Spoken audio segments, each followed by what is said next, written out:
Hey everybody, this is Kelsey and this is Essentially Booked, and thank you for stopping by my channel today. And today, I know it's June, middle of June, maybe even later when this goes up because I haven't figured out where this is in the timing of things. So I'm gonna do my summer TBR. These are 10 books that I wanna read by the end of the summer. And I have a bunch of new releases that everybody's talking about and I wanna be in the know, and so that's what this stack is. There's a few books for May.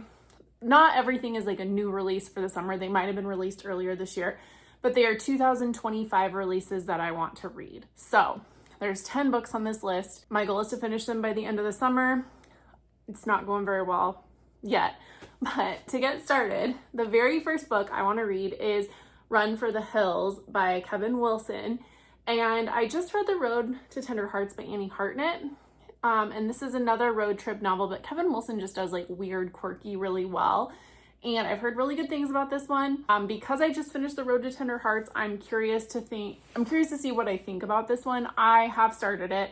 So far, I really like it. It has a much different tone than Annie Hartnett's book. They're both weird authors. Like, they write in a very quirky voice. But so far, I'm enjoying that one. So that's my current read right now. And then my next book on Kindle that I want to read, it's a NetGalley that I also have, is My Friends by Frederick Bachman. He is an auto read author for me. I think he's a fabulous, fabulous author. I have heard nothing but good things on this one, and I've heard it has to deal with grief, which usually works for me. So I trust Bachman implicitly, and I know that he is going to do me well in this book. So those are the two that I have on NetGalley that I'm super pumped for. All right, so physical books that I own right now that I want to read this summer. I mean, I have a lot of books I should read this summer on top of all my TBRs, but let's get into the physical list that I've got. So again, like I said, these aren't all necessarily new releases. I think this is the only exception, as this one came out in 2024. Pretty sure. Yeah. Okay. So I want to get to The Gray Wolf by Louise Penny. She's an auto read author for me. This is book like 18 or 19 in the series, and I've heard not the best things about it, but I still love these characters and love these people. This follows Inspector Gamache in the town of Three Pines, and he's a Canadian in Quebec inspector. And like throughout this series, you're following kind of the same group of friends that reside in Three Pines. He, in the very first books, gets called to Three Pines for a couple mysteries. And this is like a super teeny tiny town. The level of crime is disproportionate to what would actually happen in a super teeny tiny town. But he gets called into this community, and it like forms a lot of bonds with this community and these people. And then the series starts branching out in other books. So they don't all take place in Three Pines, but they always have a root in Three Pines. Or like the people of Three Pines are helping him. It's just cozy, and like you just want to drink a cup of like hot tea or coffee when it's snowing and curl up with this book.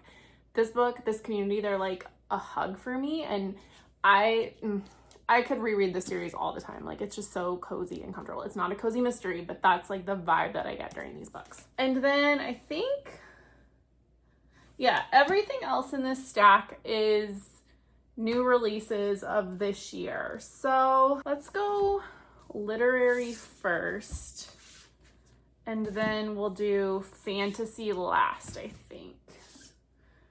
Yeah. Okay, so literary. The Favorites by Lane Fargo. This is a Wuthering Heights retelling set in ice dancing, and I'm pretty sure it gives like Tess and Scotty Moore vibes from Canada, from that ice skating team. That's what I'm telling myself. I've heard nothing but good things about this, and I'm mad it's taken me this long to read. I think I might bring this when I go on vacation in a few weeks as like a inhalable book that I don't need to focus on a ton.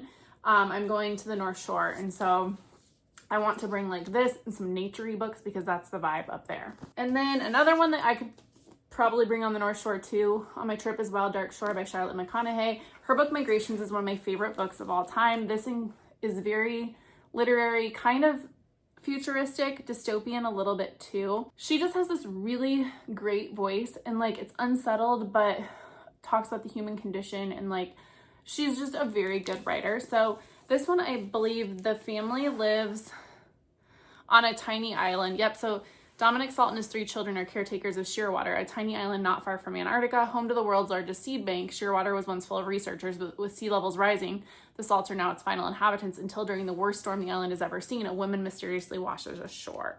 So isolated settings, that's kind of relevant in her other books too, but there's always like a nature component or a climate change component in her writing. So I haven't read Once There Were Wolves. It's on my list.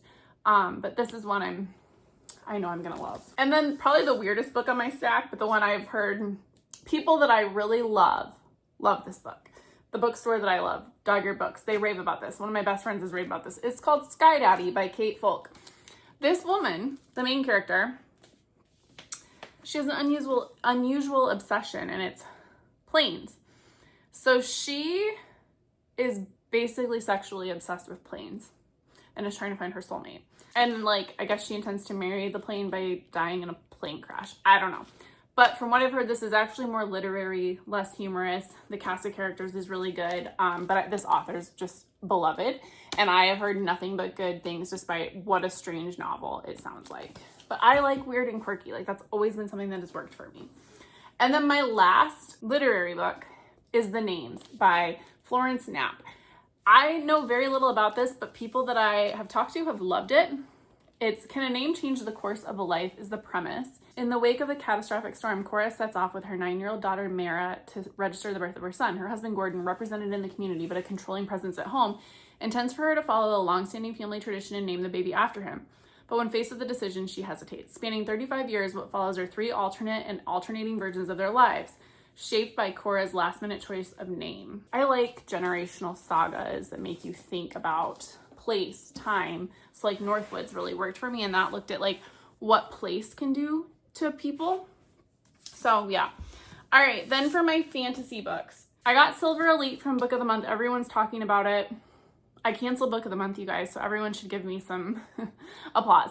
Mainly, I don't need more books because I have plenty of books to read. And then they had James Frey, his newest book, on their selection.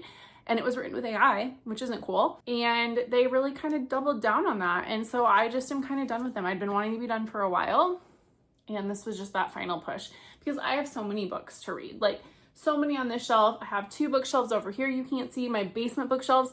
Like, I think I have 600 plus books that are unread. I don't need to be on a book subscription right now. But yeah, Silver Elite. This, I guess, is a military school type book. It's the first book of a sizzling dystopian romance series. Psychic gifts are a death sentence, and there are rules to survival. Trust no one, lie to everyone, and whatever you do, don't fall for your greatest enemy. So we'll see. I'm always good with a good romantasy that I can inhale. And in this climate, kind of important. And then on, not Indie Bookstore Day, I had a gift card to Dog-Eared Books. And then I also had a credit. And so for Mother's Day, I went up there and like treated myself. Dog-Eared Books is my favorite bookstore in Iowa. It's a bit of a drive for me, but it's like my second home. Went to college up there. And so their bookseller, Katie, reads romance, and like we kind of read similarly, and I just trusted her with some of her advice. So she basically pressed Shield of Sparrows into my hand, which at the time, I knew nothing about it. I hadn't heard anything. And now I'm seeing it all over the place, but people are really, really loving it. It's kind of got like a darker fantasy vibe, I think. If you're not terrified, you're doing it wrong. Long ago, the gods unleashed monsters upon the 5 kingdoms of Kalandra to remind us that humans are insignificant, that we must pray to the gods for mercy throughout our fragile, fleeting lives. I didn't need a deity to remind me I was powerless. Being a princess has never been more than a performance. 23 years of empty titles and hollow traditions. My sister revels in the spectacle, basking in this. I was never asked to be a part of it until the day an infamous monster hunter sails to our shores. The day a prince walked into my father's throne room and ruined my life. The day I married a stranger, signed a magical treaty in blood, and set off across the continent to the most treacherous kingdom in all of the realm. Sounds fun. I'm still chasing the Throne of Glass high, if I'm being really honest. I need to reread Crescent City. I know I've been talking about that for like a year. And get back into that world, but I'm almost like, do I just wait till she's done writing the series and just enjoy it then? I don't know. Existential crises. All right, and then the last book, I think I'm at 10, if not I'm close to 10, is Bury Our Bones in the Midnight Soil by V.E. Schwab. I loved Addie LaRue. Loved it so much, and this, I'm hearing, is given those vibes, and I need to read more of V.E. Schwab's backlist, but this, I've seen things online. I'm trying to kind of go into it blind, but I've seen online that it's like lesbian vampires, but in her like mystical, quiet novel writing. I don't know. I am like so excited. I kind of think I want to read this before the end of the summer, but I'm like, this will be a good fall book. So I don't know. I have a gajillion books I need to read this year, so we'll see. But yeah, let's see. Ooh, it's a story about hunger, a story about love, and a story about rage, and it has multiple timelines. So 1532, 1827 in London, and 2019 in Boston. So kind of cool, like Addie LaRue, where you're going through time jumps. On the back it says, 3 young women, their bodies planted in the same soil, their stories tangled like roots. One grows high, one grows deep, one grows wild, and all of them grow teeth. Okay, one of my good friends loved this, so I know I'm gonna love it. I trust her. Yeah. So that is my stack of books that I would like to read by the end of the summer. All kind of new releases. I suspect many of them will show up on like Goodreads Choice Awards stuff, you know? Yeah. I have a ton of books on NetGalley. That should be my next thing to purge from my life, or not even purge, but just get caught up on, is NetGalley reviews. But like, if I do that, I'm gonna have so many. If I just read all NetGalleys for a year, I read like 120 books a year. I have more than 120 books on NetGalley I need to read. Like if I did that, that would be all I'd read. That wouldn't be fun because I have books that I need to read too.